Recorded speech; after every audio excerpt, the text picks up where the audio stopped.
Mathematics نہیں ہے کامیابی کی سیڑھی, کمپیوٹر سائنس نہیں ہے کامیابی کی سیڑھی. یاد رکھیں, کامیاب ہونا چاہتے ہیں والدین کو خوش کرنا, اپنے والدین کو راضی کرنا, کیونکہ والدین کو جیسے راضی کرو گے پیرللی اللہ راضی ہو جائے گا, اور جب اللہ راضی ہو جائے گا ایسے اپرچونٹیز دے گا آپ گمان نہیں کر سکتے کہاں کہاں سے آپ کو اپرچونٹیز ملیں گے.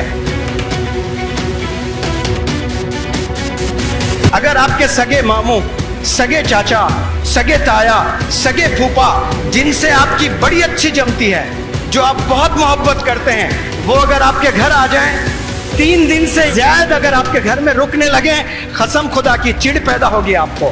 3 دن اچھا لگے گا, کوئی بھی ماما, چچا, تایا, پھوپا, کوئی بھی رشتہ دار, 3 دن کے بعد گھن ہو جائے گی آپ کو, عجیب اریٹیشن ہوگا کہ امی کو جا کر پوچھیں گے کہ امی یہ لوگ کب چلے جائیں گے, اتنے دن کیوں ہیں؟ تو آپ کو نہ جانے کتنے دن سے آپ کے ابا حضور پال رہے ہیں, آپ فیل ہوتے جا رہے ہیں, آپ فیل ہوتے جا رہے ہیں. 10 سال فیل ہوئے, ابو نے کبھی کھانا نہیں روکا آپ کا, ابو نے ہمیشہ 3 وقت آپ کو کھانا دیا ہے, اور اس کے بدلے میں آپ نے آج تک کچھ ابا حضور کو تحفہ دیا ہے؟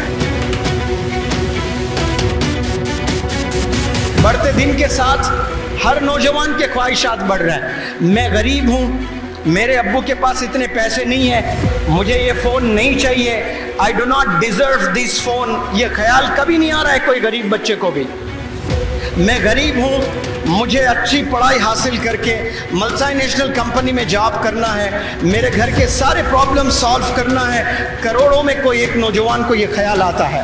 میں غریب ہوں, میں سلم میں ہوں, لیکن مجھے آئی فون ضرور چاہیے, مجھے بائک ضرور چاہیے, مجھے جینز ضرور چاہیے, مجھے فلانا ٹی شرٹ ضرور چاہیے. یہ خواہشات سب کے ہیں اور کوئی برے نہیں ہیں. You have absolute right to buy an iPhone. You have absolute right to buy the bike of your choice. والد کے پیسوں سے نہ خریدیں, آپ اپنے خود کے پیسوں سے خریدیں, تب پتہ چلے گا کہ ایک روپیہ کمانا کتنا مشکل ہوتا ہے. آج شہر جائیں, حیدرآباد, بنگلور, ممبئی, ایسے بڑے بڑے شہر جائیں آپ کو ایسے بھی ینگسٹرز ملیں گے جو گریجویٹس ہیں, جو انجینئرنگ کیے ہیں, جو پوسٹ گریجویٹس ہیں, جو MBA کیے ہیں. یہ کرنے کے بعد نہ جانے کتنے ینگسٹرز آج سویگی میں کام کر رہے ہیں, آج زومیٹو میں کام کر رہے ہیں, آج اوبر اولا گاڑی چلا رہے ہیں. اس کے لیے کیا مسلمان قوم پیدا ہوئی ہے کہ ہم لوگ سویگی گھر گھر جا کر کھانا ڈالیں؟ کوئی حرام کام نہیں ہے, بالکل حلال ہے. لیکن اگر آپ نے سویگی میں ہی آپ نے کھانا ڈالنا تھا, اس کے لیے ماسٹرز ان بزنس ایڈمنسٹریشن کی کیا ضرورت, اس کے لیے بی ٹیک کی کیا ضرورت, اس کے لیے ایم ٹیک کی کیا ضرورت؟ بڑی بڑی پڑھائی آپ نے پڑھ لی ہے لیکن کہیں جاب نہیں مل رہی. کیوں؟ کیونکہ علم نہیں ہے, آپ کے پاس میں نالج نہیں ہے. یہ جو دوسرا ہاتھ ہے, اس میں اسکول کا بیگ آپ نے پکڑنا ہے, اس میں کتابیں ہونا چاہیے, اس میں قرآن ہونی چاہیے, اس میں ماڈرن ایجوکیشن کے بکس ہیں وہ ہونے چاہیے, اس بیگ میں کمپیوٹر ہونا چاہیے, لیپ ٹاپ ہونا چاہیے. قسم خدا کی ایسا اگر کرنے لگے نوجوان, مسلمان قوم کے نوجوان بچوں, ایک ہاتھ میں ٹیچر کا ہاتھ تھام لیں اور ایک ہاتھ میں آپ کے ماڈرن ایجوکیشن قرآن مجید آپ تھام لیں, 1000 مولانا ابوالکلام آزاد پیدا ہوں گے انشاءاللہ, 1000 ڈاکٹر APJ کلام پیدا ہوں گے انشاءاللہ.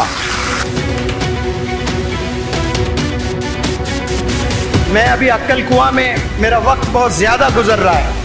مولانا حذیفہ بستانوی صاحب کہہ رہے تھے, سر یہ ذکر آپ ہر سپیچ میں رکھتے ہو کہ مولانا ابوالکلام آزاد صاحب جب 12 سال کی عمر کے تھے آپ نے لائبریری سیٹ اپ کی تھی. تو سر میں نے بھی جب 12 سال کی عمر تھی انڈیا کی پوری ہسٹری پڑھ لی تھی میں نے. تو آج ماشاءاللہ کتنے بڑے مدارس, کتنے بڑے اسکول, کتنے بڑے کالجز, ابھی 5 یونیورسٹیز ڈالنے کی جرت کر رہا ہے. ایک عالم دین 5 یونیورسٹیز ڈالنا, یہ مدرسے کے بچے کیسے ذہین ہوتے ہیں.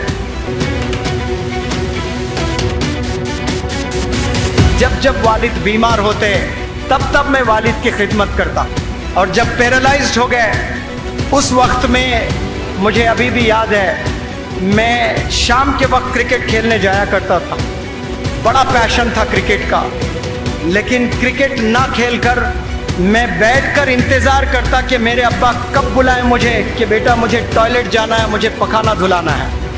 اور میرا رب گواہ ہے, قسم خدا کی میں کہتا ہوں, جب میں ان ہاتھوں سے میرے والد کا پخانہ دھلاتا مجھے ایسا لگتا کہ میں ورلڈ کپ جیتا ہوں, ایسی خوشی ہوتی تھی مجھے. اور میں سمجھتا ہوں کہ وہ پیرالسس کی حالت میں جو میرے ابا حضور اپنے ہاتھوں سے پخانہ نہیں دھو سکتے تھے, ایک نوجوان بچہ اور والد کی خدمت کر رہا ہے, اس وقت میں میرے والد نے کیا دعا کی پتہ نہیں مجھے, اس کی وجہ سے آج میں ایک ٹیچر بنا ہوں, ایک ٹرینر بنا ہوں, ایک موٹیویشنل اسپیکر بنا ہوں. یہ میں میری ٹیلنٹ سے نہیں بنا, یہ میرے ایبیلٹیز سے نہیں بنا, یہ میرے والد کی دعا کی وجہ سے بنا.